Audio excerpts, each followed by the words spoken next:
네, 시즌마다 주제를 정해서 그 분야의 전문가와 함께 만들어가는 전문 분야 시즌스입니다. 2부 함께하도록 하겠습니다.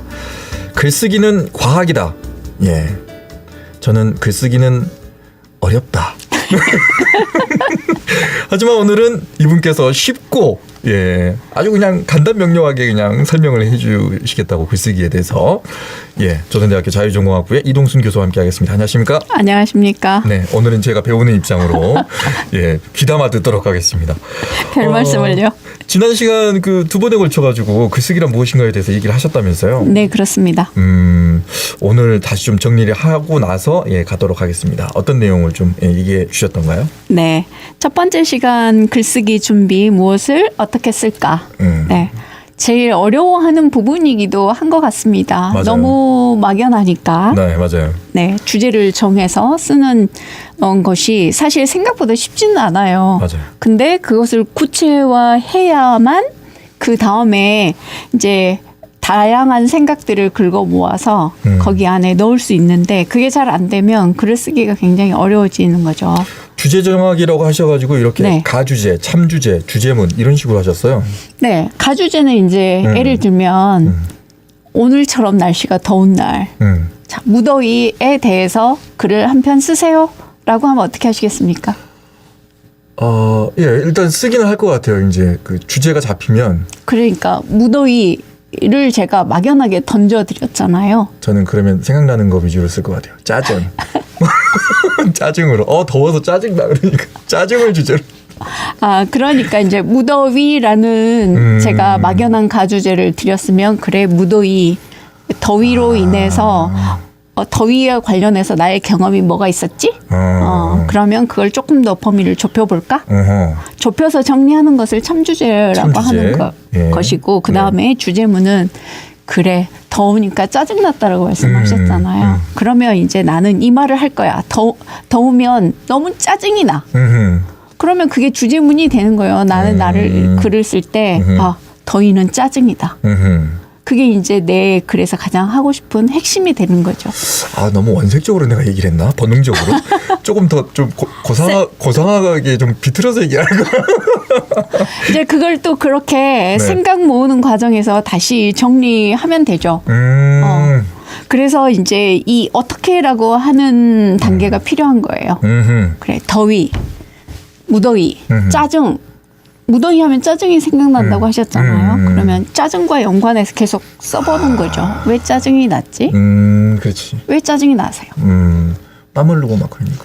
그러면 땀을 흘리다. 땀을 흘리면 또 이걸 식혀줄 수 있는 아이스크림도 생각나고 또 빙수도 생각날 테고 또 차가운 커피도 생각날 테고 짜증으로 인해서 내가 또 얻는 나쁜 것들, 좋지 않은 것들 뭐가 있을까요? 일을 해야 된다. 안 하고 싶은데. 그렇죠. 또 집에 가고 싶은데 집중이 잘 안 되고 어디에 들어 누워 있고 싶고 누워 있고 싶어.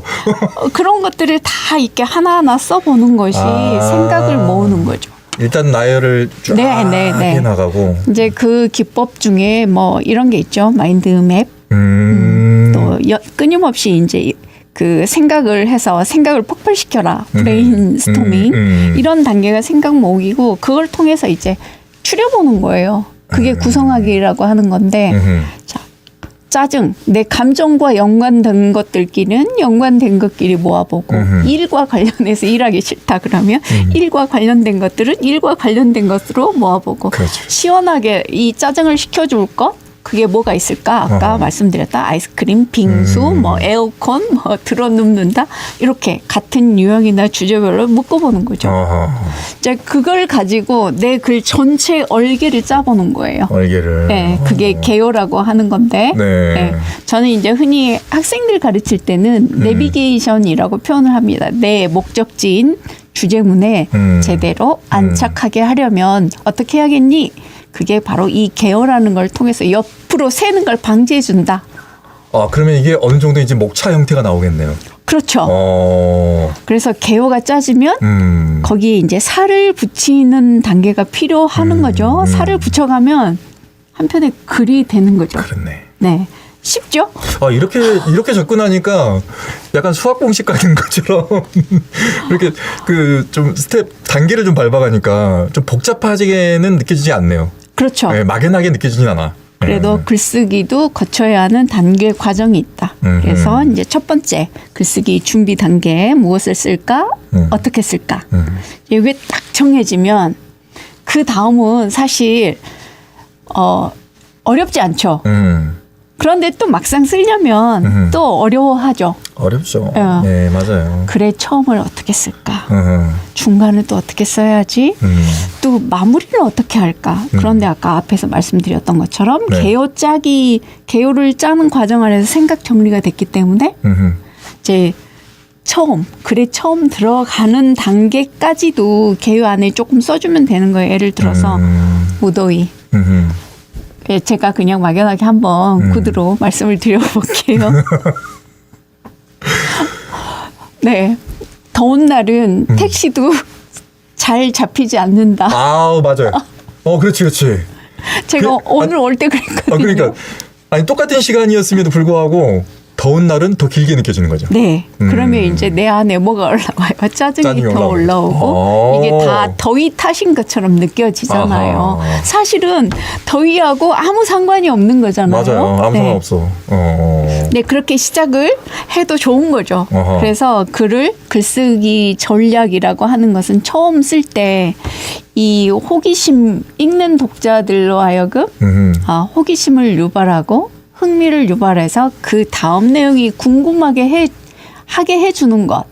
이제 그게 첫 문장에서 사실 판가름 나거든요. 약간 논술이 일타강사 느낌이야 지금. 첫 문장 중요해 진짜. 네네. 시선을 확 끌어야 되거든.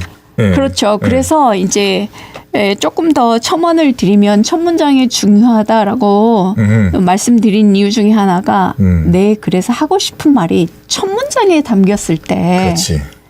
그게 굉장히 임팩트 있잖아요. 그렇죠. 끌어가는 힘도 있고 그렇죠. 그리고 뒤 끝까지 읽어가게 하는 힘이 첫 문장에 담겨 있는 경우가 많아요. 맞아요. 네. 예를 들어 볼까요? 네. 다 읽어보신 소설일 텐데요. 운수 좋은 날이라는 소설. 네, 1924년 작품이니까 100년 전의 작품입니다. 네. 처음 시작이 이렇죠. 그날따라 아침부터 비가 추적추적 내리기 시작했다. 네. 그러면 이 첫 문장이죠. 그날도 비가 추적추적. 그러니까 그날도 그러면은 뭔가 있다 이거. 아침부터 비가 추적추적 내리기 시작해.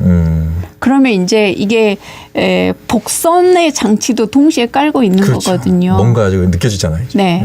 그런데 전체 소설 내용을 보면 정말 그날따라 인력거를 끄는 김첨지에게 너무 좋은 행운들이 오는 거예요. 비가 오는 날임에도 불구하고 손님이 많은 거죠. 그럼 내가 돈을 많이 번 거예요. 지난 열흘 동안은 돈을 한 푼도 못 벌었어. 손님이 없어가지고. 그래서 첫 문장의 도입이 우리가 생각할 때 오늘도 글렀네. 그럴 수 있잖아요. 그런데 일이 잘 벌린 거죠. 일거리가 많아서 돈을 잘 벌었어요. 근데 그날따라 유독 부인이 오늘은 일을 안 갔으면 좋겠다. 말립니다. 말려. 이게 좀 슬픈 소설이잖아요. 그러니까, 네, 그렇죠. 그래서 처음 시작이 여러 가지 복선과 장치를 깔고 그런데 우리가 뒤 이어질 내용을 몰랐기 때문에 이제 처음 시작에 그날 돈이 잘 벌리기 시작한 시점부터 다행이다. 우리는 안도를 하면서 따라가잖아요. 와, 다행이다. 가난한 사람이 하치민의 삶에 오늘의 해가 뜨겠지. 이렇게 따라가게 된단 말이죠. 그런데 끝에 반전이 있죠. 그렇죠.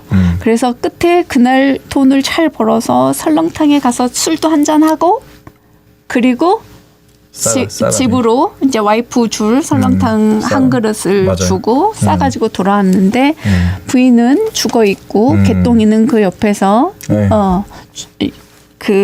울고 있는 모습으로 반전이 일어나게 되는 거죠. 그러면 글의 처음은 독자의 흥미를 끌면서 복선을 깔고 시작을 했죠. 네. 근데 마지막 글의 마지막에서는 반전으로 슬픈 비극으로 끝이 납니다. 그래서 이것만으로도 보면 처음, 중간, 끝의 구조가 어떻게 우리 마음을 이끌어가고 우리의 생각을 이끌어가고 서사의 전개를 이끌어가고 있는지가 분명하게 보이잖아요. 네. 이게 이제 글쓰기 전략적인 차원에서는 굉장히 중요하다. 그런데 이제 소설의 경우를 제가 예를 들어서 설명을 드린 건데 네. 이제 수필 같은 경우라든가 제가 법정 스님의 무소유 지난 시간에 설명을 드렸었는데 네. 글의 시작을 다른 사람, 속담, 격언 또는 일화 또는 유명한 사람이 했던 명언들을 가지고 시작하는 경우도 좋은 방법 중에 하나입니다. 그렇게 이끌어가는 것도 사람들이 공감을 많이 할 테니까. 그렇죠. 네. 자, 뭐 오늘 같은 더운 날 글을 쓰기 시작한 다음에 아까 짜증 이야기 하셨으니까 그렇게 시작해도 되죠. 오늘따라 유난히 택시가 잡히지 않는다. 더운 날씨 때문에 그렇지 않아도 짜증이 올라왔었는데 짜증은 더 많이 올라와서 내 마음 안에도 땀이 줄줄줄 흐르기 시작했다. 이런 식으로 시작해도 되는 거죠. 네. 실제 옆에 또는 현상으로 있는 것을 내 글 속으로 가지고 들어와도 충분히 처음 도입 부분에 있어서 좋은 효과를 누릴 수 있을 겁니다. 그렇게 한번 시도를 해보시기를 권해드립니다. 괜찮은 방법인 것 같습니다. 네네. 예, 괜찮은 방법인 것 같아요. 자, 글의 구조라든가 또 전략 이렇게 말씀해 주셨는데 이제 잘 이렇게 풀어가야 될 거 아니에요? 네네. 소위 말하는 서술을 해가야 될 텐데 네네. 어떤 방법이 좀 있을까요? 자, 서술하는 데 있어서도 뭐 전략이 좀 필요합니다. 네. 그러니까 이제 어떤 대상이나 또는 어떤 사례나 이런 것들을 들어줬을 때 읽는 독자가 훨씬 이해가 쉽죠. 방금 제가 법정의 무소유라고 하는 수필의 처음 이제 좋은 어떤 애화 같은 걸 들어서 시작했다라고 말씀을 드린 것처럼 네네. 이것도 좋은 서술 전략 중에 하나인 거죠. 그래서 이제 서술하는 방법 중에 구체적으로 어떤 개념에 대해서 잘 몰랐을 때 네. 설명해 주는 때는 정의라고 하는 방법을 갖다 내 글 안으로 가지고 오면 잘 모르는 개념에 대해서 정립이 안 됐던 독자도 쉽게 이제 정립이 될 거고, 그 다음에 예를 들어서 설명해 주는 것 같은 경우는 이해가 안 되는 걸 예를 들어서 설명해 주면 아주 쉽게 이해가 되잖아요. 그렇죠, 그렇죠. 네. 예를 들어볼까요? 광주 MBC 오는 방법에는 뭐가 있을까요? 일단 뭐 대중교통, 네. 버스를 탔다거나, 네. 택시 탄다거나, 네. 자가용으로 온다거나, 네. 저는 가끔 걸어온다거나. 네. 네. 그게 예시인 거예요. 예, 쉽죠? 그렇죠. 예. 그런데 이제 그 중에서 선택할 때 나는 걸어서 온다. 라고 했을 때는 걸으면서 이제 보고 느끼고 생각하고 오늘 방송에 와서 어떤 내용을 이야기할까 이런 정리들이 다 되겠죠. 그래서 나는 걷는 방법을 선택한다. 이유가 이제 이렇게 설명이 되는 거죠. 그래서 예시는 쉽게 이해할 수 있는 거고 또 독자가 그걸 하나하나 따라오면서 그럴 수 있겠구나. 나도 해봐야지. 이런 걸 또 유발시킬 수도 있는 거죠. 그렇죠. 네네네. 조금 전에 저희 방송 준비하면서 네. 저는 40분 전에 와서 준비를 하고 있었는데 네. 작가가 10분 전에 오더라고요. 네. 그래서도 짜증이 났습니다. 지금 짜증이 난 애시를 드신 거죠. 들었어요. 예, 들은 겁니다. 그럼요. 네. 그다음에 또 이제 좋은 방법으로 특히 메밀꽃 필 무렵이라는 소설 같은 경우를 참 여기에 적절하게 이 서술 방법 중에 하나라고 이야기할 수 있는데 묘사. 묘사. 아주 백미죠. 그래서 소금을 뿌려놓은 듯한 뭐 이거죠. 네네네. 메밀꽃이 피어 있는 것이 소금을 뿌려놓은 것 같다라든가 밤에 걷는 푸르스름한 빛, 또 그 길을 허리를 돌아가고 있는 모습들이 대단히 이미지로 확 오잖아요. 연상이 좀 돼요, 막. 네네. 이제 그런 기법을 우리 묘사라고 합니다. 네, 묘사할 때도 시간 순서에 따라서 묘사할 것인지 반대로 묘사할 것인지 뭐 색채를 중심으로 할 것인지 인물의 이동을 중심으로 할 것인지 또 뭐 이제 머리에서부터 발로 내려갈 것인지 발에서 위로 올라갈 것인지 이것들이 다 독자를 고려한 전략이어야 되는 거죠. 글 쓰는 게 이게 쉬운 일이 아니야. 그러니까 여러 가지를 고민을 해야 되는데 우리는 너무 쉽게 생각을 해. 근데 글쓰기는 여러분 정말 어렵고 네. 또 다른 방법으로는 과학적으로 접근하면 또 글쓰기가 좀 잘 될 수 있는. 네네네. 예, 그렇죠, 그래서 그렇죠. 이제 어렵다는 생각을 좀 버리시고 그냥 하나하나 써보지 뭐 이렇게 제가 해드린 말씀대로 그냥 하나하나 따라가면 막연하지만 되지 않을까? 그래서 이제 이런 절차들을 좀 거쳐주시고 이제 묘사나 애시나 또는 비교나 대조 이런 기법들을 좀 활용하시면 더 좋은 글을 쓰실 수 있을 것이다 이렇게 감히 말씀을 드리고 싶습니다. 자, 그리고 이제 또 다른 글쓰기의 전략 중에 네. 뭐가 있을까요? 네, 이제는 글을 다듬는 과정에 대해서 좀 설명을 드려야 할 것 같아요. 글 다듬기. 네, 글 이제 처음, 중간, 끝을 다 썼어요. 이제 글 다듬기가 왜 중요하냐? 네. 해밍웨이는 초고는 다 쓰레기다라고 이야기를 했습니다. 쓰레기. 근데 야. 그렇게 생각하지 않죠. 네. 내가 해서 썼는데 이게 쓰레기라고? 그래서 학생들 지도하다 보면 교수님 나 이 문장 절대 버리고 싶지 않은데요. 또 이런 경우 그래 좋아 그런데 글 전체를 해치니까 이건 빼다가 다음에 써먹자라고 이야기를 하는 거죠. 네가 정말 애써서 표현을 했으니까. 네. 그래서 이 글 다듬는 과정에서 생각을 다시 한번 정리하고 하고 싶은 말 아까 주제문에 제대로 도착하고 있는지를 점검하고 하는 과정이 그래서 반드시 필요한 거예요. 바꿀까? 말까? 이렇게 망설이지 말고 과감하게 고치는 것. 이것이 나의 글을 돋보이게 하고 더 빛나게 하는 방법이다. 그러면 글을 다듬는데도 순서가 있다. 이 말씀을 드려야겠습니다.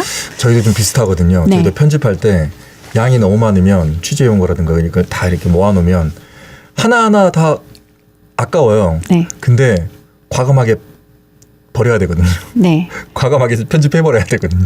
그래야 더 좋은 맞아요. 장면이나 방송이 되겠죠. 맞아요. 글도 마찬가지입니다. 네. 그러니까 주제가 명확하고 일관성 있게 유지되고 있느냐. 글 전체를 먼저 보는 거예요. 근데 대부분의 사람은 글 전체를 보지 않거든요. 뭘 보냐. 띄어쓰기를 본다거나 또는 표기.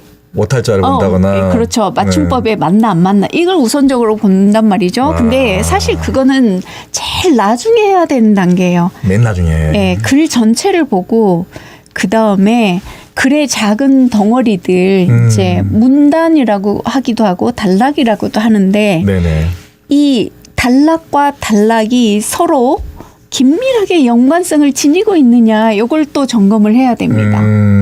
그러니까 단락에는 소주제문들이 당연히 또 들어가야 하는 건데 네네. 그다음에 문장을 보는 거죠. 단락 안에 필요 없는 문장이 있나 없나. 필요 없는 문장은 버리는 거죠. 그렇죠. 과감하게. 그다음에 문장이 잘못됐으면 문법에 맞게 고치는 과정이 필요합니다. 그다음에 이제 또 이 과정을 거치면서 네. 필요 없는 단락 전체를 버리기도 하고 단락을 앞뒤 재배치하는 과정도 필요할 때가 있습니다. 그러니까 수없이 이런 과정을 거쳐야 좋은 글이 나오는 거예요. 자, 다 썼어. 한 번만 딱 쓱 이 정도면 괜찮아는 절대 없습니다. 계속 고치면 고칠수록 더 좋은 글이 되니까 계속 반복적으로 이 과정을 거치시라는 말씀을 드리고 싶네요. 교수님 보통 몇 번 정도의 그런 글다듬기를 해야 된다고 보십니까? 횟수로 봤을 때. 학생들하고 똑같은 보통. 질문을 하시네요. 그런데 네. 몇 번은 없습니다. 내가 만족할 때까지. 만족할 때까지. 네. 그런데 이제 쓰는 과정에서 처음부터 끝까지 한 편이 완성되지는 않잖아요. 그렇죠, 그렇죠. 그럴 때마다 처음부터 다시 계속 수정해 가면서 쓰게 저의 방식은 그렇습니다. 네. 정말 글쓰기의 과정은 산고의 과정이군요. 얘기 안 나보셨어요? 아, 그렇네요. 네, 그러면 그냥 고통의 과정이라고 하겠습니다. 네. 시간이 그냥 벌써 훌쩍 지났습니다. 네, 네. 여기서 인사드려야 될 것 같습니다. 다음 시간에 또 관련된 얘기 나누겠습니다. 말씀 고맙습니다. 네, 감사합니다. 네, 지금까지 좋은 글쓰기에 대해서 조선대학교 자유전공학부 이동순 교수와 함께했습니다. 언제 어디서나 내 손 안의 뉴스. 광주 MBC 뉴스 유튜브 구독으로 함께하세요.